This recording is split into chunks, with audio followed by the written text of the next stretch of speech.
What's going on, guys? Welcome back to another episode. So today, you guys might not have seen this, but we had it. So you've seen that we moved the big Salty and his girlfriend into the other enclosures. Well, like Salties do, they're fighting pretty bad. So we ended up moving the female back to the original enclosure. Now it's time to begin to kind of level this area and start the next phase of construction. So we're gonna move her out into one of our medium enclosures, and you guys are gonna come with us for the ride today. You are correct.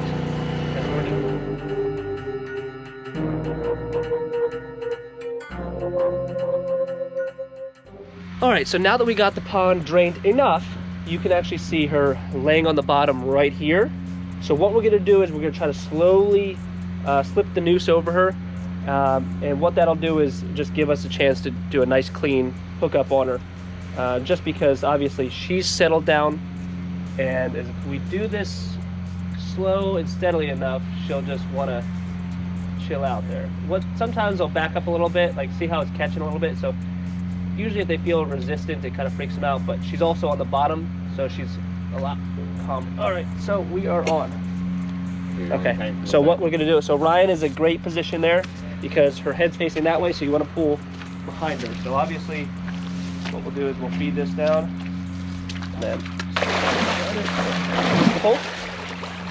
So the noose doesn't wanna go down all the way, so again, she's facing a good way.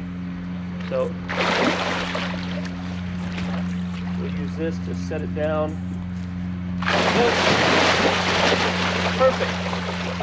In that muddy mess, you got a crocodile. Want me to feed it harder? Yeah, I want to just set it a little bit more, and then we're good.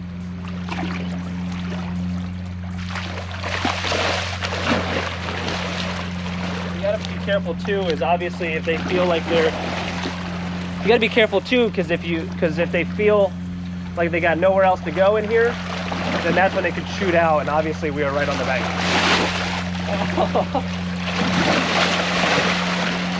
And also she knows there's another pond over there that she could take off to. Come on, girl, come on. A brand new shoes.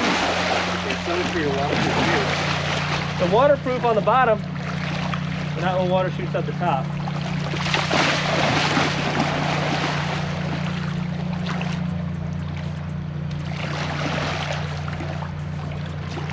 All right, that should be good. Tight? Yep, that's tight. And obviously we need to take it off. So the plan is we're gonna pull her up, get her in the trough like we did with a big male Salty, because she's a big, heavy crocodile. We don't have a full team like we did before. So what we're gonna do is we're gonna get her in and close it up, and then we're gonna bring a crate and have her run in the crate and then just carry the crate over the excavator.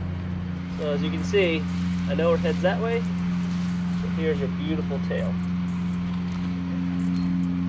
Now again, she feels somewhat safe because she's underwater, so you can kind of check them out a little bit. What we also need to do is, when they didn't get along, the male definitely had a swing at her foot. It was a little bit swollen, so I want to, when we get her out, to make sure we check that, to make sure it's healing well. Because the biggest thing with crocodiles, again, like we always say, is if they're not crazy injured, leave them the heck alone, because the immune system is the best, and the biggest detriment to their immune system is stress. So it's best just to leave them alone and let them heal on their own. You know, they've been around for millions of years, dealing with all sorts of stuff. They can easily handle a little bit of a swollen foot. Ready? Yep.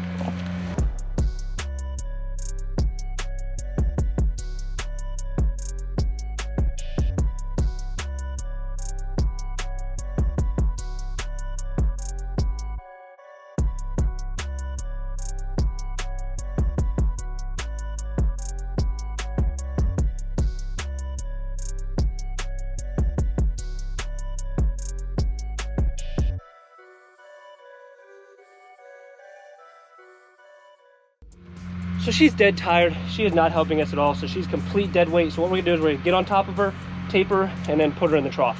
Ready? Yep.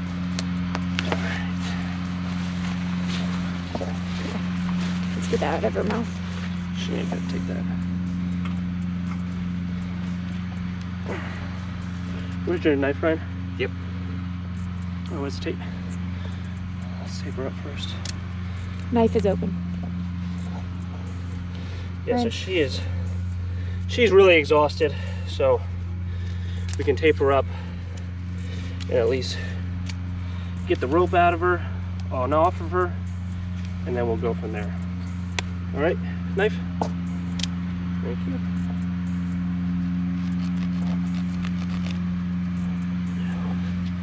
Free up her neck.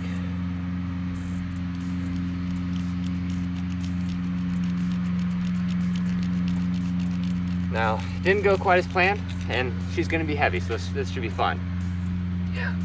Because now it's the last one we moved, we had 3 people. Now we got 2. Well, we're gonna just put her in the crate. Get her to the crate, and then have the excavator do all the heavy work, and simply drop the crate into the enclosure and call it a day.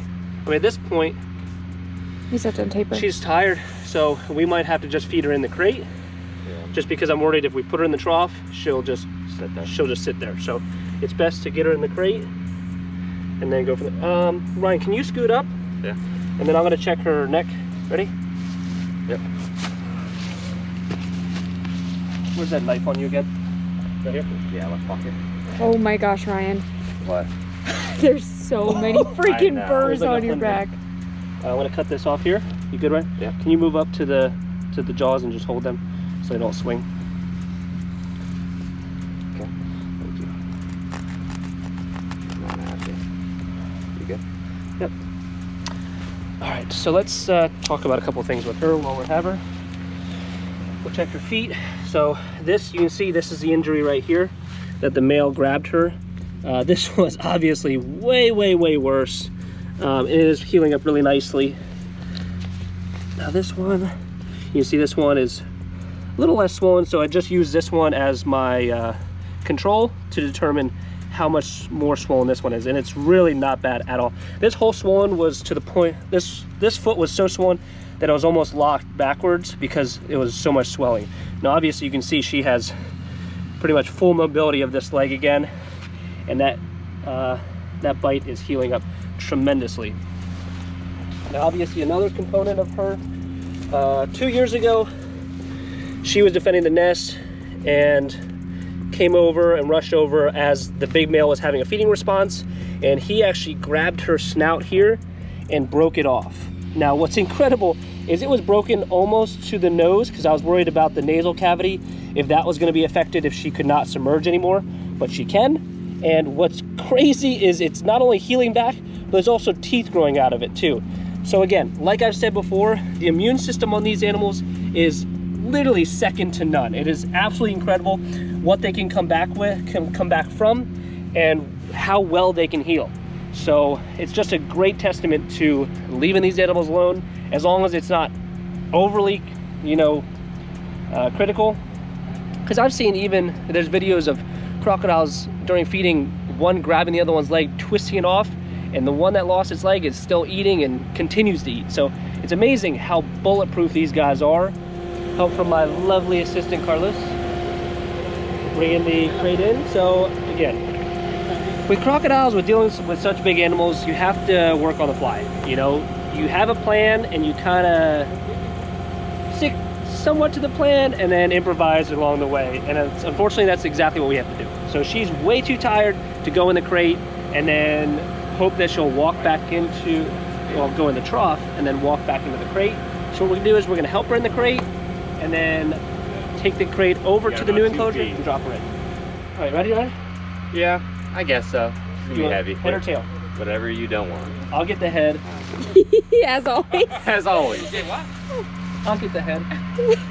All right, so what I'm gonna do is I'm gonna grab her head Holds here. the nose. If you guys haven't caught on yet, the head is the lightest part.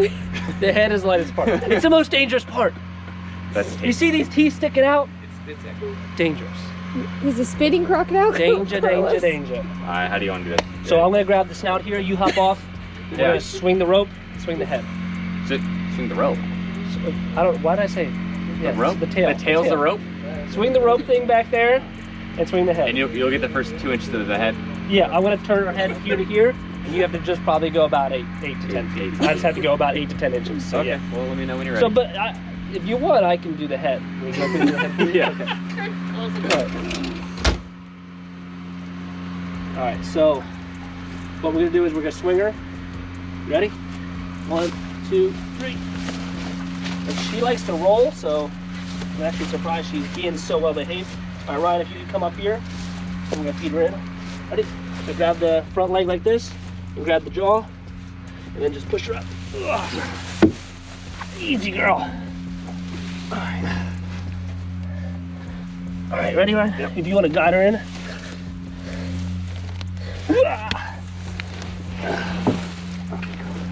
Oh my God! There you go. Our plan is actually working. It's incredible. All right. Brilliant. Go on. Go on. Eat, eat, eat. Okay, I think we can. Come on. Come on. Come on, girl. Almost Come on, girl. there. Come on. Ryan, do you want to put the top on for me? Yeah. You see she's babying the foot a little bit, but it's definitely healing tremendously. With reptiles too, I feel like it also takes a long time for them to heal, but they also heal extremely well. Yeah. Almost. Do we want to take the tape off the front once she slides Let's get her over forward? there. Let's get her over there. Woo! Okay, we're good. That head was heavy, huh? You don't want to screw the top in? This? If you guys haven't noticed, I had to crawl through some bushes. You can see all the burrs on my back. That's why They're very spiky. Give that to Julia. To put in the A top. nice bouquet of burrs.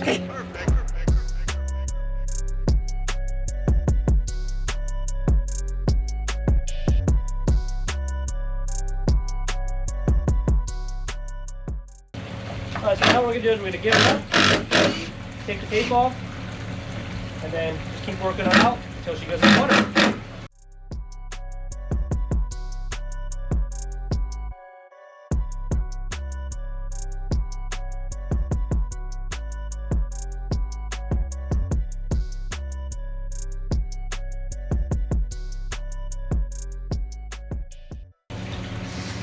Alright, she's live. I'm gonna smack her bottom.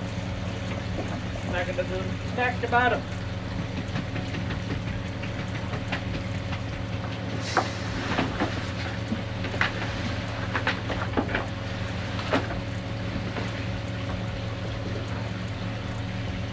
Woohoo! We got her. So that was awesome. You know, that was very clean, very quick setup. And again, guys, this is a temporary enclosure. She is hopefully not going to be in here too long. We're actually going to build a massive enclosure. Each enclosure for the saltwater crocodiles is going to be roughly 4 of the new 5 ponds, 4 of them put together. So one will have obviously this one and her pain in the butt boyfriend right now. But until then, 250 feet by 200. Yeah, huge, huge. Like there's probably be 4 different waterways and channels and all sorts of cool stuff. And we're gonna deck it out all Australian themed. I don't know if you saw that, guys, but she's letting us know she's not happy. She's posturing. She just went down and started blowing some bubbles. So she's like, this is my new pond. Get out of here. That's the problem with crocodiles. warm. Is they're always so ungrateful. You know, they're never like, hey, thanks. Like, hey, thanks, I'll bite you. It's still awesome. You know, this is still a big area. You know, this shallow section, I mean, she can easily stretch out in. This deep section still 5 foot deep. She's got plenty of room here, and also not too much room to stay nice and warm for these cold nights we're about to get. All right, guys, hope you enjoyed today's episode, moving the female salty into her new enclosure. Well, temporary enclosure. Because she's, what, gonna be in this maybe at most a year? Because that new I'd construction? say so. Yeah, I mean, because I want to spend more time designing it, you know, Yeah. making sure it's perfect. But, you know, learning stuff, as we say, new every day. So, yeah, temporary, yeah. Temporary-ish. Temporary-ish. All right, guys, see you on the next one. Make sure to like, comment, subscribe, and we will see you later. See you guys.